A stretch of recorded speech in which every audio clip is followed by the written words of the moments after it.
of our conference is to meet mayor candidate, Mr. Rick Blangiardi. Okay?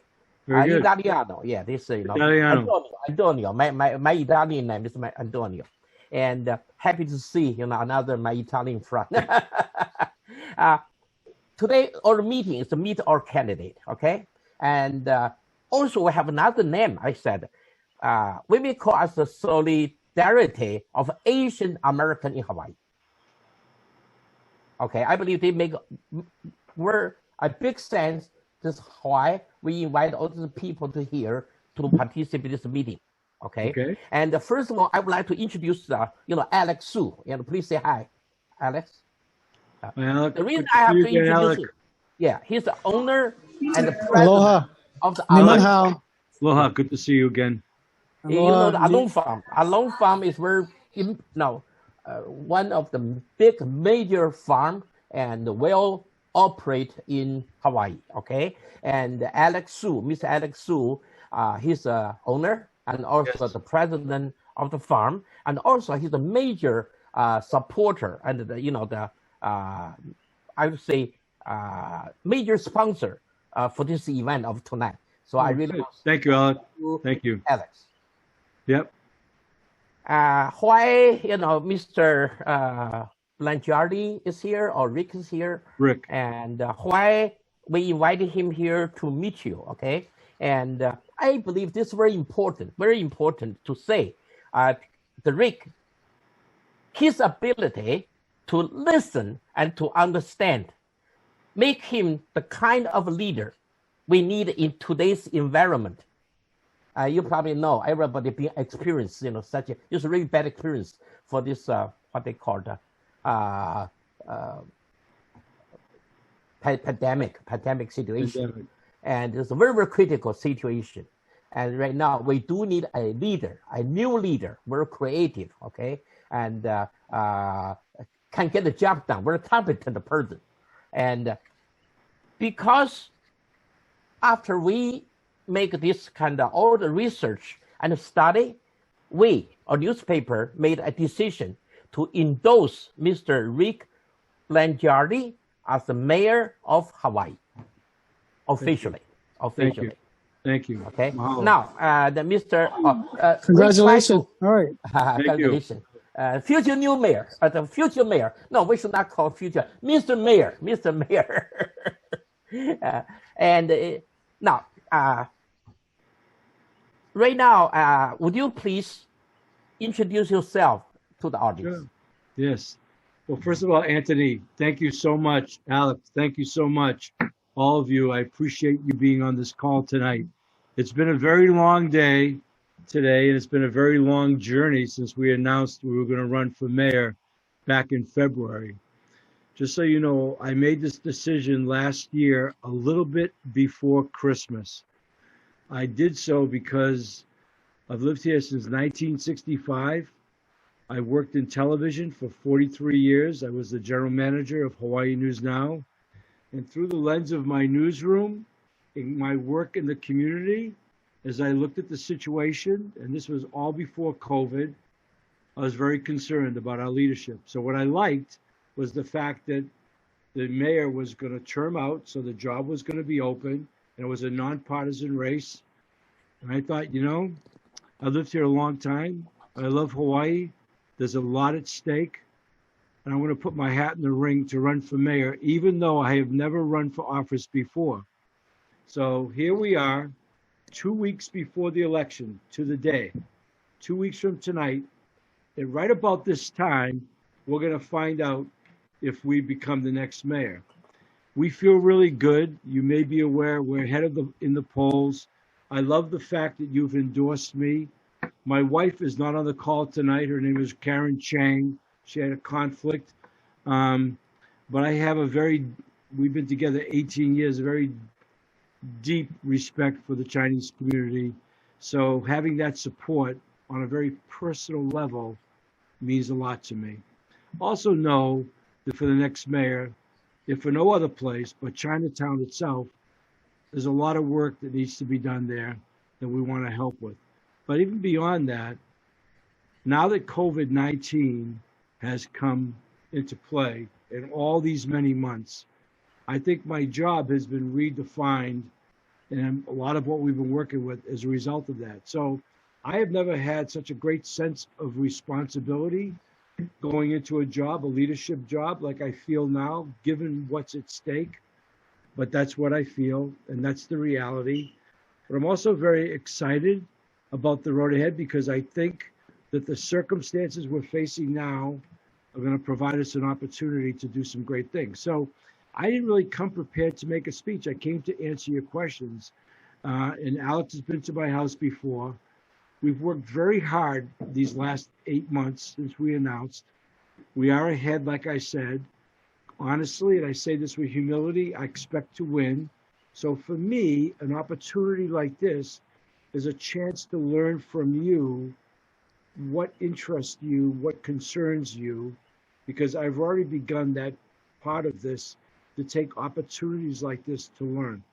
So I will answer any questions you might have of me, but I really hope to learn from you tonight.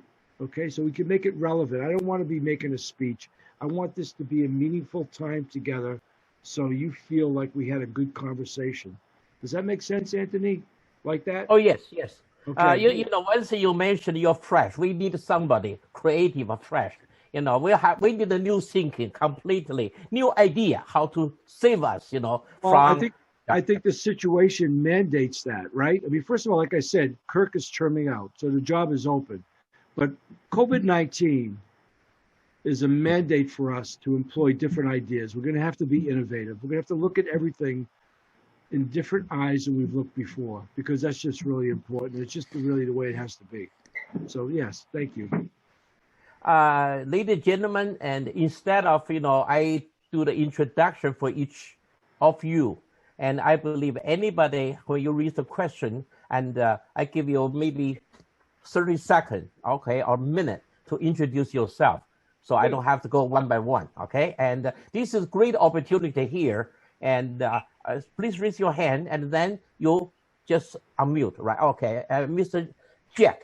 No, I'm sorry. And yes, Jack, please. Yeah, introduce yourself first, okay? Hi, Mr. Blangiardi. Hey, Rick. Hey, how are you? Yeah, good. Jack. Good to see you here. Hey, good to see you, Jack. Yeah. So, yeah, we are good man.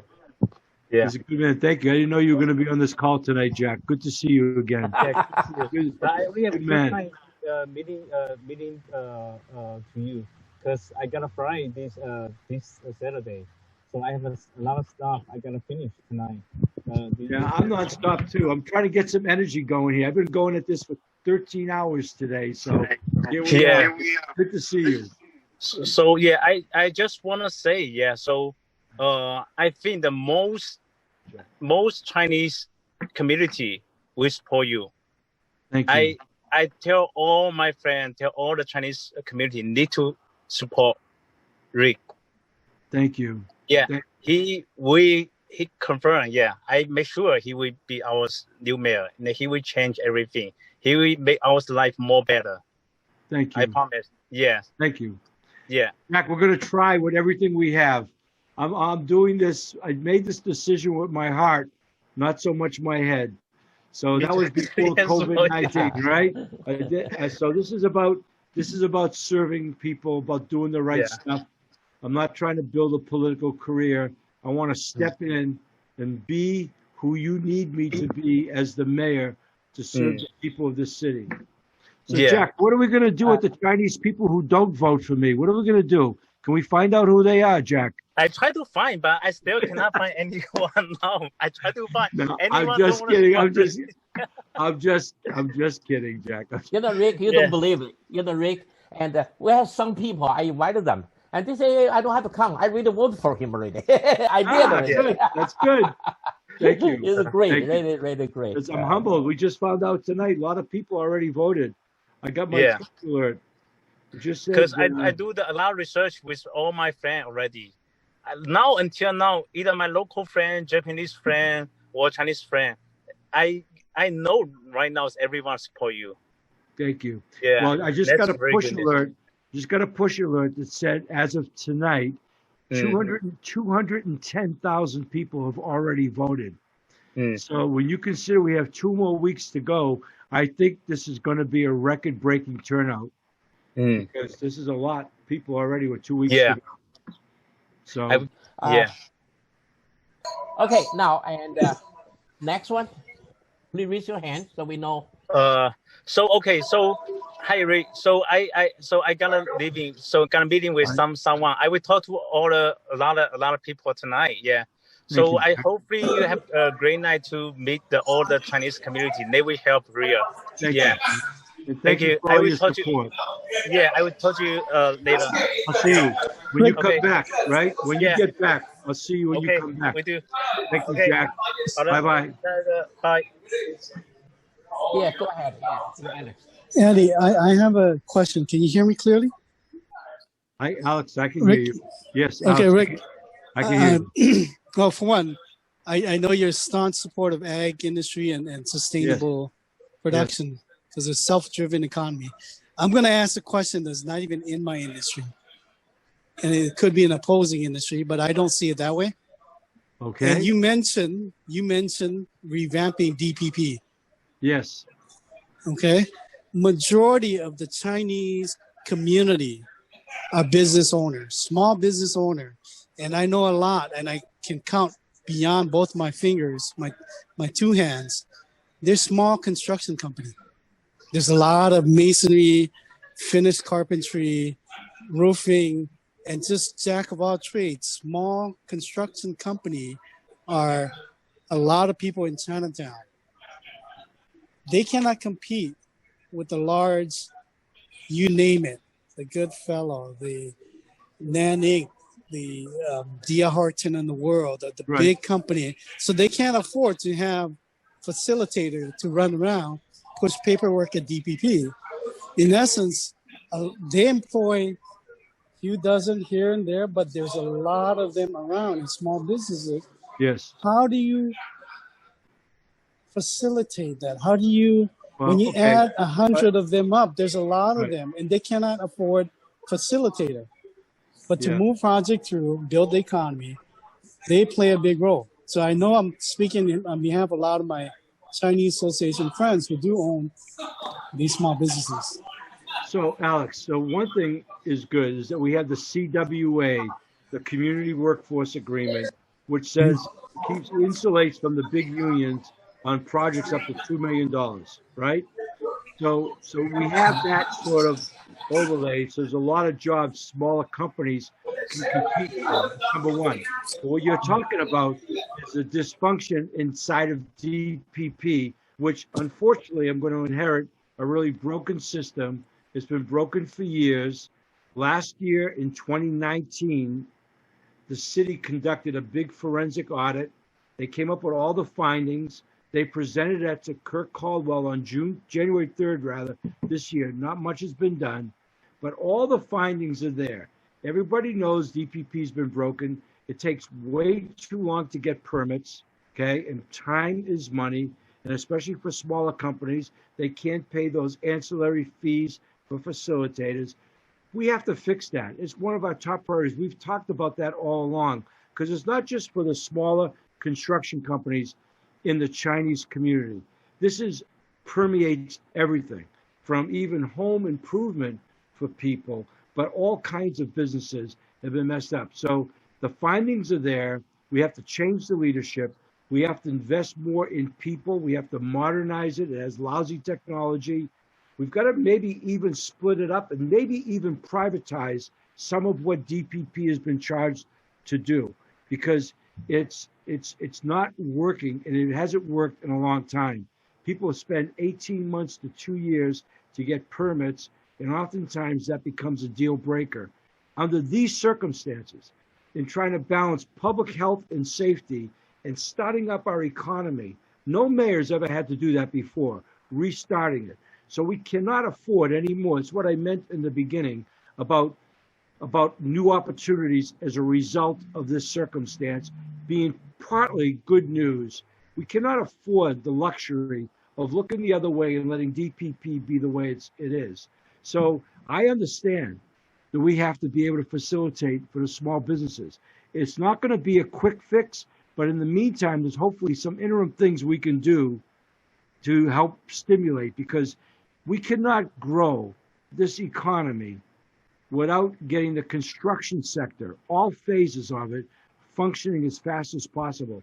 That's true with small and it's true with big. That's why I'm proud of the big guys came up to endorse me in the labor unions, not the public unions, the private labor unions, the Carpenters Union, Operating Engineers 3, ILWU. These are all the kinds of guys getting back to work. So I'm going to be a strong proponent for getting everybody back to work, and especially the smaller companies, especially that, because I understand how they're not just the backbone of the Chinese community. We have smaller businesses across the board that are the backbone for our business community in general. You know, if you go to the Department of Business and Economic Development, DBED, and you look at the businesses registered, 95% of the businesses registered employ 20 or fewer people. That's who we are as a people. You would be a big company at Loon Farms compared to a lot of the typical profile. And I know you don't think you're that big from what you told me, but it's still, you know, so we have a lot of smaller businesses, and that's going to be, we will not be able to get our economy going again unless we address that. And I want to do it sooner rather than later. Thank you. All right. Thank you. Next Hello? one. Hello, can I speak? Yes, you may. Hi, good evening, Rick. Good evening. Who are you? I'm Lisa Akina. I'm Dr. Kelly Akina's wife. Hi, Lisa. Nice to meet Yeah, you. Liz Akina. Yes, nice to meet Lee. you. Lee, I work for the State Department of Agriculture. I'm very glad that you are going to be, highly likely you're going to be our mayor. I'm excited for you. You're a very successful businessman, so I hope you can run the city very successfully as well. That's the intention. Yeah, I have a question about the DPP as well. This is more about aesthetics. I feel there are many houses on Oahu. They are so old. They are not attractive. You know, they're not appealing. We have a tourist economy, so people go to Greece and many other countries, Italy, because of their architecture. I wonder if our DPP can set a higher standard when they approve housing plans, better looking, better color coordination that will enhance Hawaii's beauty. I wonder if we could raise the bar for that. Well, you know, in some communities, they are very sensitive to color schemes, like in Kapolei. Other places, not necessarily the case. I would tell you that that's part of the breakdown of DPP. I'm not so sure anybody's paying attention. Just like I thought you were going to start talking about monster homes originally. That's one of the things that DPP is responsible for. They've not done a good job. They've not done a good job at all also in regarding illegal vacation rentals. That's in part the department's too small. People are overworked, not enough manpower. But also I think it's one of those things we need to do in order to fix that, we're going to probably have to break it up some. I think we're asking too much of one department with too few people. But going back to what you said, you know, I don't know about the color scheme thing. That would be interesting. You're the first. More than color, it's also style, aesthetics. Okay, so tell me, do you have a certain style home you like? You like modern home? What? It's just all beautiful houses, just average new houses, approved houses. They don't look attractive enough. It doesn't enhance our value as tourist destination. Maybe we can hire very fun artists to work for DPP. Sure. Look, I'm not opposed to that. I think anything we can do to beautify the city and whatever else we're going to do, so we'll make a law, Lee. We'll say no ugly houses. Period. Okay. Right. I mean, no, I hear what you're saying. I'm more concerned about in zoning when people they violate the zoning and nothing gets done about it. Okay, and then you end up with structures that are really out of place. At some point, it would be interesting to see your taste in what you would consider to be. Hire some artists from Italy. Yeah, there you go. Yeah, my home country. Italians are pretty good at that stuff. If you want to know the truth, I'm really a frustrated architect. If I could come back in a different life, I would like to design and build. I really would. So I hear what you're saying. Well, thank you for answering my question. Okay, Lee, thank you. Thank you. Yes, ma'am. Hello. Hi. Hi. My name is Tina, and let me introduce myself a little bit. I work for the bank, and I do a lot of construction loan. Which bank? Which bank? Territorial Savings. Territorial Savings. Yeah. And so I do a lot of the construction loans, so I know how the DPP department works. Last 2 years, I think they have a problem in the permitting, but I think lately they've been doing pretty good because we can get a permit in 2 to 3 months. If they started the loan at the beginning and then they got it, in fact, I just came back from HK construction. I have 2 construction loans going, and tomorrow I have another interview, and then I have to do another presentation. So I think they are trying to address the DPP problem.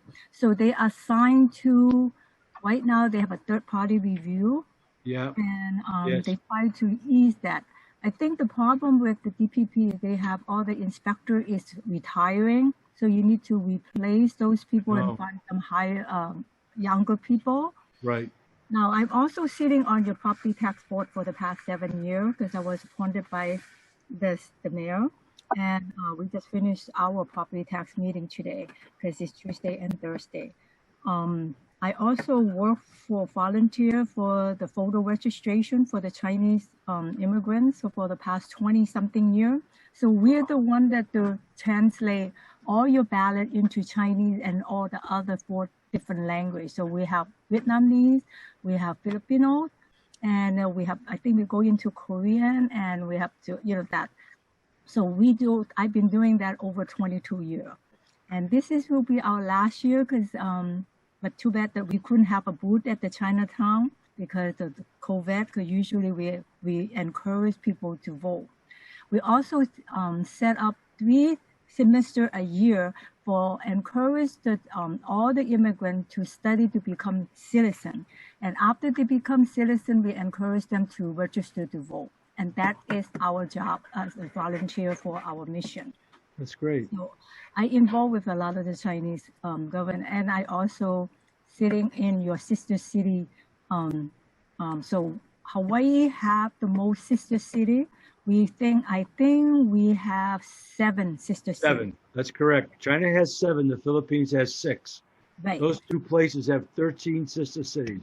That's I know right. that. Yes. And then last year, we celebrate the 25th anniversary with Hawaii and Taiwan for the 25th anniversary. So I was invited because I was helping them to do the sister city. So I just want to let you know that I actually involve a lot of the city and the state project. So you're a very powerful woman. So let me ask you a couple of questions. Sure. One of the things, first of all, I'm very pleased to hear that you have seen firsthand somebody getting a permit in 3 months. I have probably been on at least 100 Zoom calls during this campaign. DPP has probably come up in 90% of them. And nobody's ever talked about somebody getting a permit in 90 days. So I'm pleased to hear that, because I've dealt with a lot of people talking about much more expensive, costly delays. That's number 1. But number 2, since you mentioned the magic words, property tax, we've been saying consistently, I'm not going to raise property taxes. So as somebody who just did the assessments and property tax, you think we can get away with that statement? Because that's my plan. We're going to live within our means. We'll find money elsewhere. How do you feel about the potential of that? Well, actually, if you compare to our property tax to compare to all the other states, Hawaii is actually pretty low. My kid lives in, my husband's family is live in California. Their property tax is really high. Yes. And all my kids live in Boston, Massachusetts. Their property tax is sky high also. Right.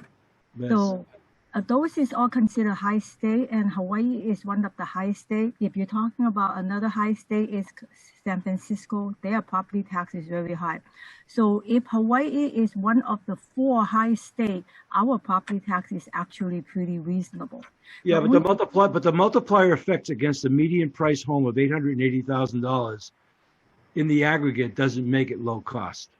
That's a medium price home right now. But if you're talking about the fourth highest state, well, those other states could be higher, yes, but we also pay a lot of other taxes too. Their property is very high too.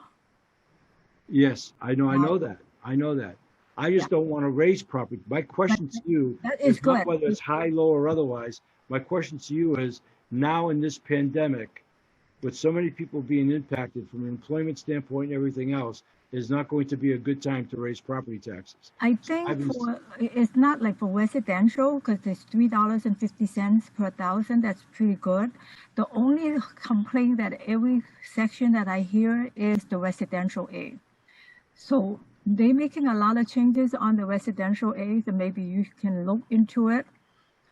Because to me, it's anything that after the 1 million, they double their property tax if they don't have a homeowner exemption. And like you just said, our property tax, our property value is high. So to make that $1 million is very easy.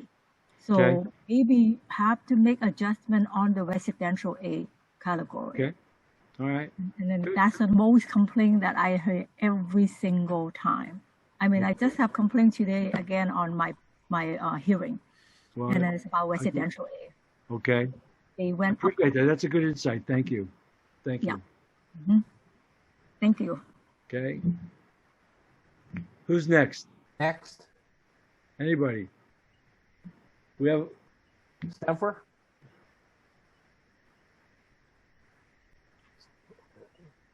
Okay, I do have another one. Case. Okay, now, hear me now. Yeah, Anthony, I can hear you well. Hello.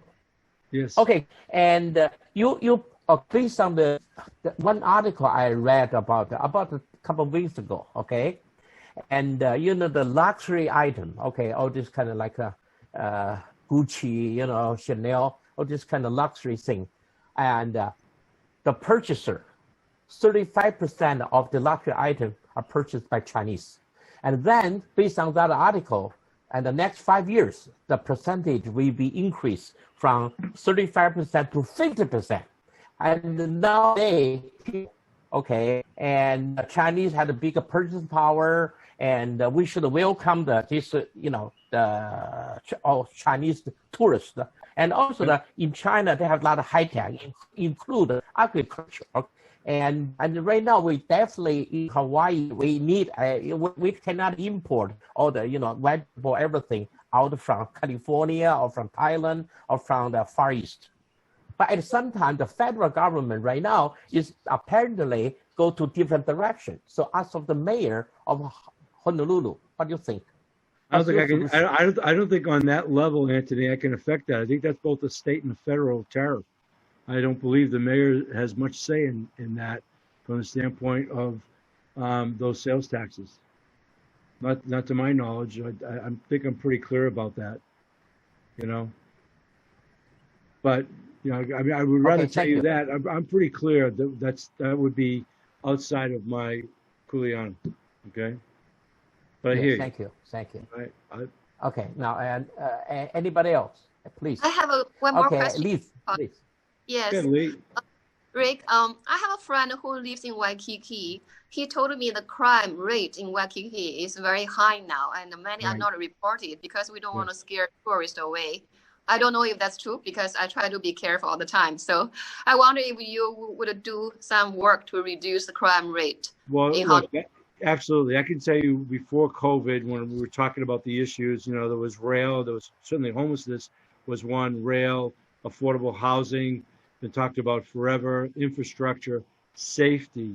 A year ago, last fall, as general manager of Hawaii News Now, we were doing a lot of reports on crime. And so that was one of the things we talked about. So early on, when I announced I was going to run for mayor, the police, SHOPO, endorsed me.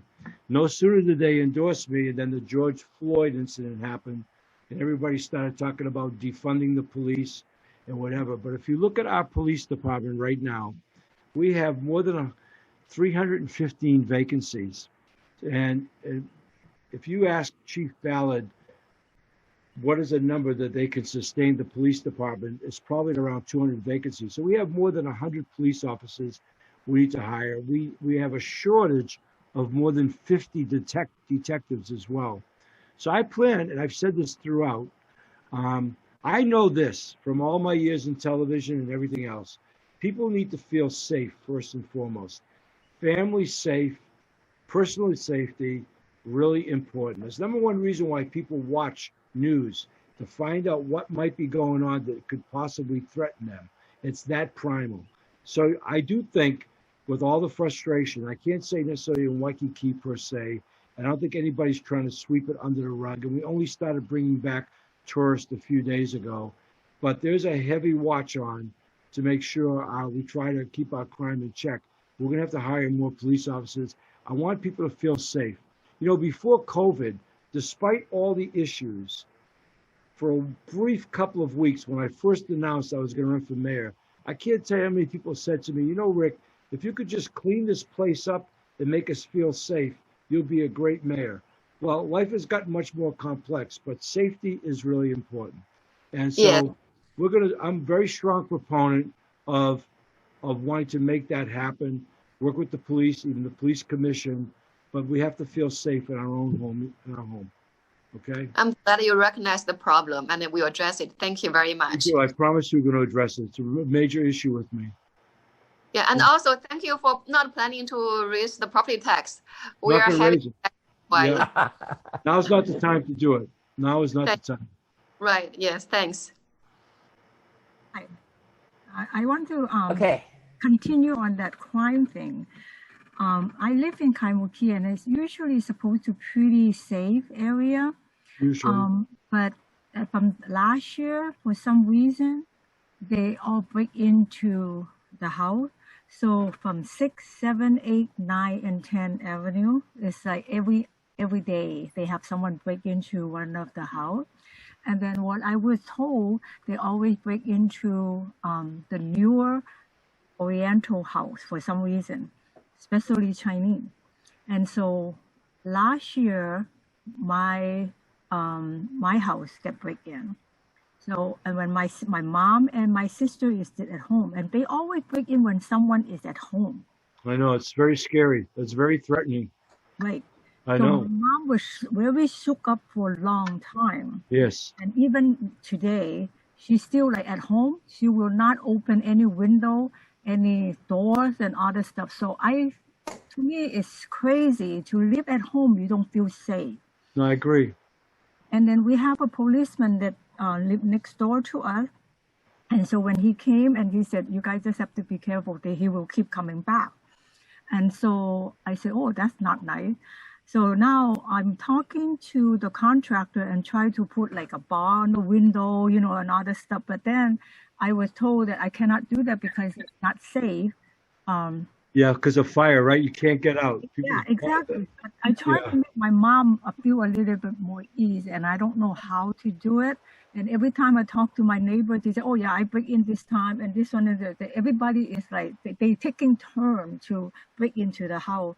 And then we lock our gate. We did everything we can. I don't know how we can protect. Well, I think one of the things is you're going to need more patrol in that area. If you say it's those 4 or 5 streets, which I'm very familiar with in Kaimuki, I actually will talk to Chief Ballard about that. But we need to be patrolling areas that have, if you're saying there are break-ins almost every day and it's going to the same places, that ought to be something we could monitor better. I don't think you should put bars on your window. Maybe another lock in the house, I don't know. Maybe a really big, mean dog, I don't know. But we don't want to make light of that. Somebody like your mother, elderly people are very vulnerable, and they feel very threatened. And it's hard to imagine the psychology of somebody in that mindset, just like your mom, afraid to even open a window. I know. That's wrong. That's so wrong. Okay, so that's why I said I'm very supportive of the police department, and I'm very understanding, particularly in our older neighborhoods, because our older neighborhoods mostly are populated with even older people. We should be protecting that. And Kaimuki is a classic neighborhood. Right. They are all Okay, older I hear people. you. Yeah, that's true. Okay, I hear you. I'm sorry. Okay, thank you, Tina. On the topic, what are you folks going to do about the condotel thing? because a lot of the now they all kind of like put in sleep. So a lot of the people that buy the Waikiki condo, they cannot rent it out because there's no tourists. So because they cannot rent it out for the tourists. Yep. Are you supposed to do anything about that? Because the tax over there is very high. Yeah, well, you know what? I would tell you on vacant units, if there's any place we could raise taxes, we're going to be on vacant units or things that people that own and they've been doing illegal vacation rentals, and on the condo hotel. I don't know enough about that right now. That's not come up. What we've had issues to deal with right now has been all about protecting hotel workers, with the influx of tourists. What are those numbers? How does that project? So on and so forth. I had numerous meetings with Local 5, with HLTA. It's been more there. Nobody's actually raised that condo hotel issue, but I'm sure it's going to come on my desk. I'm sure, but I just don't know enough right now. Okay, somebody else. Okay, anyone? Yes, young lady. Hello. Judy? Hi. Hi, nice to meet you, Ms. Chang and Rick. Yeah, I'm Judy. I work with Ms. Chang for years. Hi, Judy. Hi, how are you? Good. Yeah, nice to see you here. So, first of all, I'm a new citizen in US. And the first vote, yeah, thank you. The first vote, I gave it to you. That's my First of all, what? My first vote as a U.S. citizen. Thank you. I'm so honored that I choose you as the future mayor. Wow, Judy, you just made this tired man very happy. Thank you very much. Thank you. At the end of a very long day, what a wonderful thing. Oh, Judy, I love you, Judy. That's wonderful. Thank you. Love you too. What a nice thing to say. Thank you. And I do know that I heard that this will be only 30 minutes, but now I think it's already 40 minutes. Yeah. So there will be more and more questions. So I have only one question for you. That do you have any plan to work with like Mr. Chang through the paper or through other resources or channels to let more Chinese know what you are going to do, that you want to make our city better, and you have more productive and more effective regulations or anything to in the future, because there are so many questions about DPP, about tax, about homeless issue and safety issue, but it cannot be solved with this short Zoom meeting. And we really need to hear you in the future, that what you are going to do to make our city better. Okay, well, Judy, that's a great insight for me. So let me ask, I said at the beginning, I wanted to learn tonight too. So are you telling me, I'm sort of in that question, that right now, from the mayor's office to the Chinese community, let's say, that could be true of the Filipino community, it could be true of, the Korean community, right? Right. You're telling me that there is no liaison, there is no voice there coming from the mayor's office to the Chinese community about what's developing? There's nothing like that right now? No, I cannot say that, because I can only speak for myself. That because due to language barrier or other barriers like cultural, or they don't have the access to certain platform. So it might be the same issue for other community. We are so diverse and so mixed. So as I know, so many Chinese, they even don't speak or read English. Yes. So it's really hard for them to know what's happening in the city they are living now. Yes. So there might be, or there shall be, some way or some channels for different community, not only Chinese community, to hear their voice or to hear in their own language that they can, what they can do or what they have to do with it, like which candidate and which one shall be the right one to in charge of the city. Okay. Mhm. So look, I can only tell you that that's something I'm making a note of. I mean, I don't have a specific plan. I want to find out if there's an inherent benefit.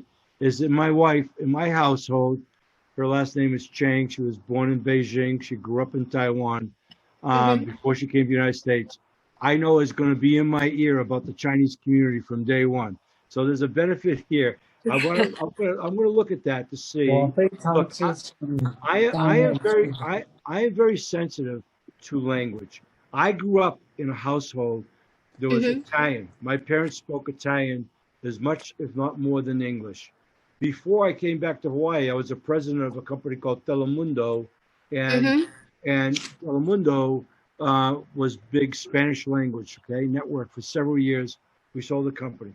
I came back home to Hawaii. I started doing some innovative things in television with the Hawaiian language. Believe it or not, that was never done. Like I said, Karen and I have been together 18 years. I hear as much Chinese in my household.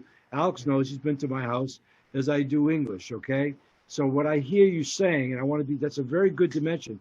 And it's come up in the Filipino community too, is I think we need to realize, understand the population, understand how important it is to communicate to that population. Remember, I came out of a communications industry. I just retired from 43 years running television stations, media companies. So I promise you, Judy, I'm going to ask about that, try to find out what mechanisms we have in place to make sure that we are in good contact with our various ethnic communities. I promise you that. Right now, Thank you so much. Thank you. I don't know. Yeah, and I'm going to remember your first vote went to me, so added responsibility on me. Okay? I'm so looking forward to meet you in person after this virus. Okay, well, we'll look forward to that too, Judy. I tell you, look, I want to make this, we don't talk about having fun, but this is an incredible chapter right now for all of us. Not just me becoming mayor, for all of us coming out of this pandemic, to come together as a people on different ways and different levels than we ever did it before. And I want to help facilitate all of that. And communication, proper communication, letting people understand what's going on is a big part of creating buy-in and getting our community going again. So thank you for that. Okay? Yes, thank you so much for your understanding. Just because I heard so many Chinese here, just telling me some like a piece of truth, just piece by piece. It's not like a full article, so there's misunderstanding, miscommunication. Easy to have misunderstanding. I understand. Okay, thank you so much. You're welcome. Thank you. Okay. Right now, because due to the time limit, we only allow for one more question. But before Anthony, I can go to 8 o'clock. It's only 12 minutes, 13 minutes away. I'll go to 8 o'clock. That's okay. I got a few more minutes. No problem. Yeah, no, it's okay. But look, I'm going to pay you. Getting all this love, I'm going to pay Anthony. I'm going to pay you overtime. No, I'm kidding. I'm just kidding. Okay. I'm okay. And Rick, just for your information, Rick, just for your information, my last name Chang, C-H-A-N-G. I come from Beijing, also from Taiwan. So I'm your relative, right? So are you my brother-in-law that owes me money? Are you the one? Yes. Yeah. And also with the Italian name, Antonio Chang, right? Yeah, I like even more. You're half Italian, half Chinese. What can I say? Anyway. Information, my daughter, Cecilia, she's working in the Milano in Italy right now. Great city. Milan's a great city. We're very close associated with Italy. Okay. Anyway, and the next stuff. So you're very generous. So we may have two more questions. Sure. So please. This is a great opportunity to write. Yes. Sandy, please. Hi. Hi. Hi, Rick. Nice to meet you. My name is Sandy, and this is my mother-in-law, Edwina. And and also my friend Eva is also joined this. Wow. Okay. We are very glad to invited by Mr. John to join this meeting. And I graduated from UH Manoa. Good for you. And major in travel industry management. So I would like to ask a question about the tourism. Sure. Yeah. Also, Mr. Zhang mentioned the Chinese tourism, their purchasing power actually is 10 times than Japanese tourists. Even though Japanese tourists are the top one. Right. Yeah. But so what I've always understood about that, I've asked about that. I'm very aware of that, actually, but not that statistic per se, but about the potential and why we haven't had the experience. Because I remember 10 years ago, maybe longer, people were talking about, here come the Chinese, here come the Chinese. It never really happened. And what I was told was, because we don't have enough on the ground here to properly welcome and deal with Chinese guests. We don't have enough people who can speak the language, provide services, you know, that's what I was told. And that's part of the reason why they don't come. We don't have, does that sound right to you? Part of the reason why that hasn't happened is we're not set up to properly welcome a lot of Chinese visitors. Quick interjection here, Rick. There's not enough direct flights. Oh, I fly for 20 years of business around Asia, and trust me, there's not enough direct flights. Okay. And that's been the bottleneck. Right. So I'm sorry, I didn't mean to cut off your question. I want to hear your, okay, thank you, Alex. So your question is, you have incredible purchase power. Yeah, power, right? And also for Chinese people, they really like Hawaii. They want to come to Hawaii. And so my question is, if you be the mayor, would you like to do something, or you want to find some opportunity to enhance the relationship with China to welcome the tourism more? Yes, I would tell you right now, so much of what we've talked about is, you know, recalibrating tourism. This was an unexpected pause, right? And we've talked about, you know, being very selective. And if you look at Taiwan, for example, it's one of the best countries in the world and how it's dealt with coronavirus. And so there's been a lot of talk about specifically targeting to those locations while tourism comes back slower, differently than before, Taiwan being a really good place, and maybe elsewhere in China. I hear what Alex said about the flights. I don't know what the mayor can do about that, but I do know that John DeFries, who just took over at the Hawaii Tourism Authority, is a very smart man. And I do know that tourism is in a place where it's never been before. I just took a meeting this past Saturday night, talking with several hotel operators, giving me the models on what they're projecting. You know, it's going to be quite some time before we even think about a number near 8 million tourists, probably not towards the latter part of 2022. So we have a while now to maybe, as a result, because honestly, what's going on now, and really for the rest of 2021, we were getting 30,000 visitors before, and maybe that was part of the reason they could bypass China. That's not going to happen. The models right now for most of 2021 are somewhere between 10 and 15,000, less than half of that at the high point. So I think we have to be different in who we reach out to. Maybe this will be something we can do, because China actually, even though Wuhan created all of the hubbub, but China is considered right now, as far as tourism, if you will, a place that we could tip into. So maybe that can happen. I don't know. I'll talk with them about it. I want to do anything and everything the mayor can do to help with tourism, but as we've learned through this pandemic, the state has a lot of control over that. And so do the other countries. And some of those countries are not allowing people to visit anywhere in the United States. Canada is a good example without quarantine. I don't know the rules in China right now. Will they let people come to the United States? Because right now, we appear to be a place out of control. Not Hawaii, but in the U.S. So do you know if they're even allowing Chinese guests to come to America? Yeah, some of my friends already fly from China to here. Okay. Yeah. Even though the flight ticket is very expensive, you have to take the test, but still they're allowed to come. Yeah, and based on my experience when I study at the UH, I trying to find a job here through the internship. But most of the tourism related job, like a hotel, they prefer Japanese speaker more than Chinese speaker. And Right. when in the class, we invited some like hotel manager to give a speech, and I asked them the same question, and they said everybody know Chinese tourism is a big cake, but nobody want to take the first bite. Interesting Yeah. way to say it. It's Sandy, right? Yeah. All right, so Sandy, when you went to travel industry management school, how many Chinese people like yourself were you studying with? How many were in your class? Actually, it's very interesting. For my year, because I get my master's, Okay. normally like each semester we have like 5 to 6 new people.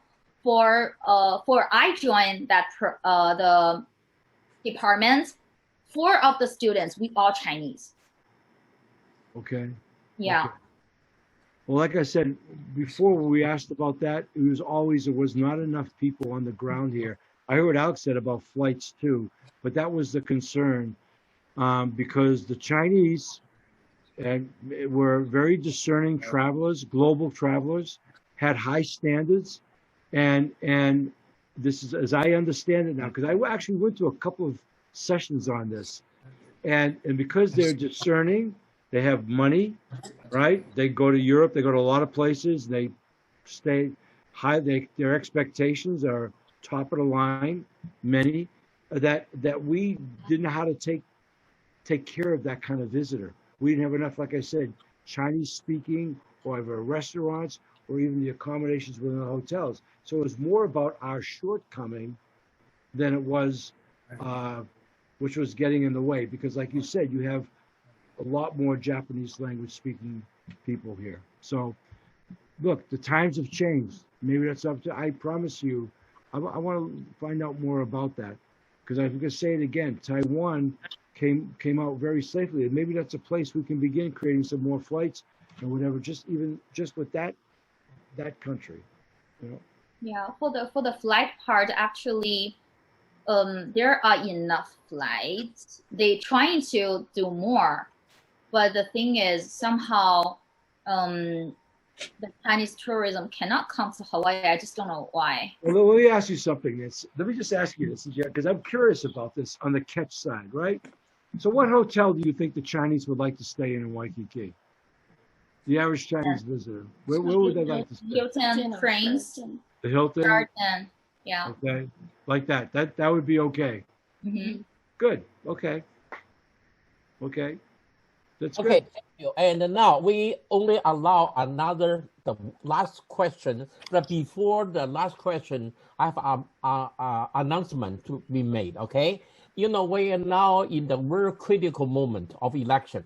So your contribution for Mr. Rick Blangiardi's campaign will make a very, very big difference. So the information of the contribution is shown on the chat. You know, on your side of the screen, there's a chat. It's all the information over there where you can send a check to and who is the check payable to, all the information there. Please take a look, okay? And we need people's influence. We need your vote, not only your vote. We need your friends, your family, your friend's friend, okay? And we have to put this gentleman into the city of the Honolulu, okay? And Anthony, so that's very nice of you. Anthony, that's very nice. Thank you. That's very nice. Thank you. Thank you. Okay. Now, and I'm very sorry. I hope we could finish at 8 o'clock. So, okay. Who would like to have a last question? Last question. Yeah. Yeah. Last question is free. Okay. No charge. You're the only one left. Okay. Now. Can I talk? Anybody? Yes, please. Hello. Well, can I hear you? You're on mute. Yeah, okay. You're okay now. Can you hear me? Yes, I can hear you. Good. May I ask you a question, Mr. Mayor? Today's world, I see your job description. You will be the business turnaround manager for Honolulu LLC. Turn business around. Today's world is technology-based, data-driven. You have that in your plan now for the turnaround? That's a great question. And I think that one of the things that's come out of this pandemic, just look at the Zoom call we're on tonight. And just look at how many people who work in the tech sector who before weren't living here because we didn't have the infrastructure of the businesses here, and now have come back home, even younger people, and they're able to stay home, many of whom are not going to go back to work. I talked to a friend of mine, who's one of the top executives yesterday at Facebook, and he told me 60,000 of their employees are now going to be allowed to work from home if they opt to do that. I think we're at a shift in time. I thought that before, Hawaii didn't have enough to attract high-tech businesses. There wasn't enough capital here, and even for that matter, like I was saying to Sandy earlier about accommodating Chinese visitors, whether we had enough people on the ground. We may be able to have people now who work for other companies be able to work out of here, enjoy that benefit, and maybe even create some things. I think we need to stay really open now. You know, I say this all the time. We are in the first year of the third decade of the 21st century. We are in the future now. There are a lot of things about Hawaii that are not in sync with that. This is an opportunity for us now through technology. And look, I came out of a technology-driven business. In 2009, when we started Hawaii News Now, we understood mobile technology, and we created a 21st century multimedia company. Now, I don't know how many of you people watch Hawaii News Now or take part in our online stuff, but our numbers are very, very big. They're huge, both here in Hawaii and elsewhere because of that technology and the interest people have in Hawaii. I am going to stay very open to new ideas, to situations that really move us forward, to making Hawaii a smart city, investing in technology, looking at possibilities of engaging visitors from anywhere in the world to work here. It's one of the things I'm really interested in doing in moving us forward that way. So just excuse me, one more question for me. Yes. You are Honolulu LLC.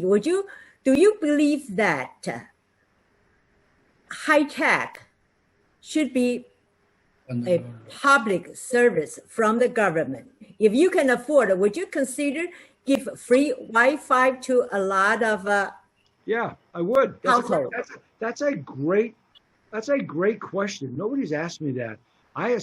Look, I'm going to look for, I said I was going to raise property taxes. There are other things I think we're going to look for. As I said earlier, I want to live within our means. We're going to go to a lot of work on the budget. There's a lot of waste, a lot of other things. If we could provide some things like that, especially for Kupuna, okay, and just help as little incentives in life, I want to be able to do that. There's no reason why we can't do something like that. We should be able to do that. I mean, this whole idea, yeah, no, I mean that. I'm not just saying that. Yeah. I really am interested in doing stuff like that. And I think that that's possible, and it's not going to cost us a lot of money. And I think we could really help make life better. You know, just today, this is not going to make any sense to anybody in this call, but I have to say it. I was complaining because the University of Hawaii is going to play its first football game on the mainland this weekend. And instead of bringing it back here for free, they're going to charge everybody who wants to watch the game $70. And I thought, that's stupid. That's crazy. Especially during a pandemic. People might have an interest as a new coach. They want to see the team, but they don't want to have to pay $70 to see that. Yes. It's like shooting yourself in the foot. So we need to be smarter about stuff like this and try to make it. Yes. All right. Okay. I like that. Thank you for bringing that up. You know what? I have to compliment Anthony, this group. There have been 2 or 3 things, what Judy said, what Sandy said earlier, what this woman said, and the other lady who's now gone off the call. I've heard several things tonight. In all the Zoom calls we've done, I've not heard before. So I want to thank you for doing exactly what I said in the beginning of this call. Help me learn, as somebody who's going to become mayor, about some really important things. This has been a very, very beneficial phone call. Thank you very much. Zoom call. Thank you. Thank you. You know, Rick, you should have mentioned Anthony too, because you know why? Because I'm your relative, okay? Yeah. Okay, now, we really appreciate, you know, and everybody's participation. And we want to make a promise for Rick. I want Rick give the promise to us. Next time, we should not see you in the Zoom meeting. We will see you in the City Hall, in the City Hall's office as the mayor of Honolulu. I look forward to that, Anthony. I look forward to that. Okay. Thank you. Don't forget to vote. Please don't forget to vote. I humbly ask for your vote.